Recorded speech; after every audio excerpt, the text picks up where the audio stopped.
Hello, the pessimistic, optimistic, and everyone in between. My name is Connor Philippi, and welcome back to the Minnesotan Sports Podcast. And first of all, apologies for this video being a couple days late. I know the Polanco news broke on Monday, but the last couple days I've kind of been battling a cold, so I'm trying to get that taken care of.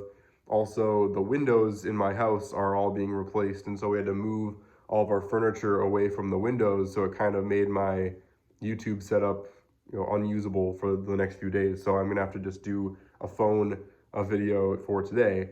But it was official a couple days ago. The Mariners and Twins were in agreement on a trade that sent Polanco to Seattle. And obviously mixed feelings about this trade as a Twins fan, because before we get into the value of the trade and everything, we'll just talk about Jorge Polanco.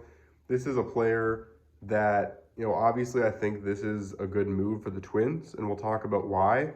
But it doesn't change the fact that it does suck to see him go, just as a fan of baseball, as a fan of the Twins, growing up watching him play.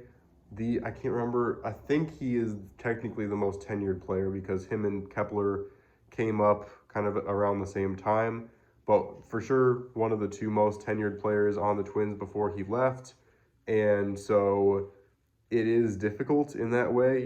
Regardless of how he played, regardless of anything, it's always tough to see a player who's been that much of a solid point in the foundation of your team for that many years, and to see them go is difficult.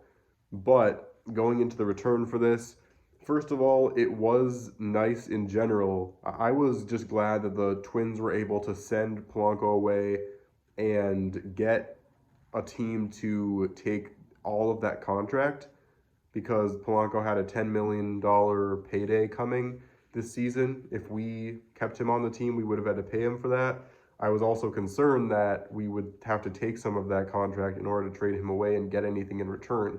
But we were able to trade him away, and the Mariners took all of his contract as well as getting some pretty good returns for it, which is about as much as I think we can ask for, as Polanco is still a very good infielder, but he is aging, and so that was the concern for his market going into this offseason. So we were still able to get some solid pieces.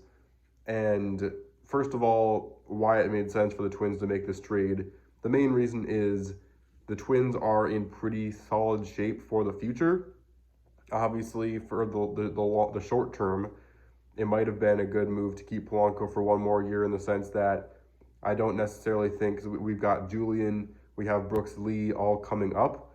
Do I necessarily think that either of those players are going to make as much of an impact on this season, this one season specifically, as Polanco? Not necessarily, but first of all, the money that we're spending, or not having to spend now, on Polanco is going to hopefully open the door for us to get some more offensive production somewhere else in the last few weeks of free agency here. But also, looking into the future, it just didn't make sense to continue to pay a guy that much money when I could easily see Brooks Lee coming in and playing at this point. Pretty much the same point that Royce Lewis started playing last season. I could definitely see him come up and start playing. Julian can also play multiple different positions in both the infield and really the outfield if he absolutely needs to.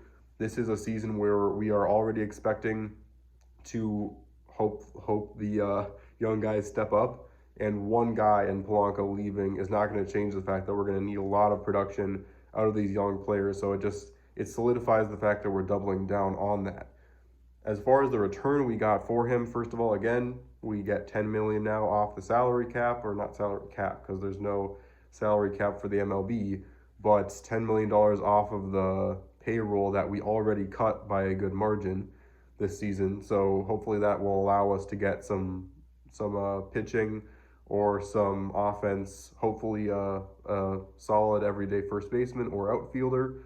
We lost out on Rhys Hoskins, which was very frustrating, but we were able to get in this trade Justin Topa, who is a reliever, Anthony Desclafani, who is a starting pitcher, as well as two prospects in Gabriel Gonzalez and Darren Bowen, who is an unranked prospect right now. So really the main returns are Topa, Desclafani, and Gonzalez. Gonzalez is a top 80. He's right now a 79th overall prospect. I am fairly confident that he can be good for us in the future, but there are definitely some things to look for here. He does not have necessarily the power at this stage that people are hoping he did. He is still very young, though, in his very early 20s. He just needs to work on getting a little more pop on that bat. I definitely think it's something where he could end up not panning out, but if he does, I feel like it definitely could be a big return. As for Justin Topa, I could definitely see him repeating the season he had last season, but you also look at it, it's another one of those players where it's like he had a rough go of it before that season. And so it's just a matter of, okay, are we going to see him? Is that him turning a corner, or did he have one good season last year? Obviously, the Mariners have been known to take bullpens and make good bullpen pitchers out of them when they came out of bad situations. And the Twins are now going to be coming into a situation where we're just going to have to see if this is the Topa from last season or the Topa for pretty much the entirety of his career besides that. And it could be a really night and day difference depending on what happens there. And then we have Anthony Desclafani, who I think we pretty much know who he is.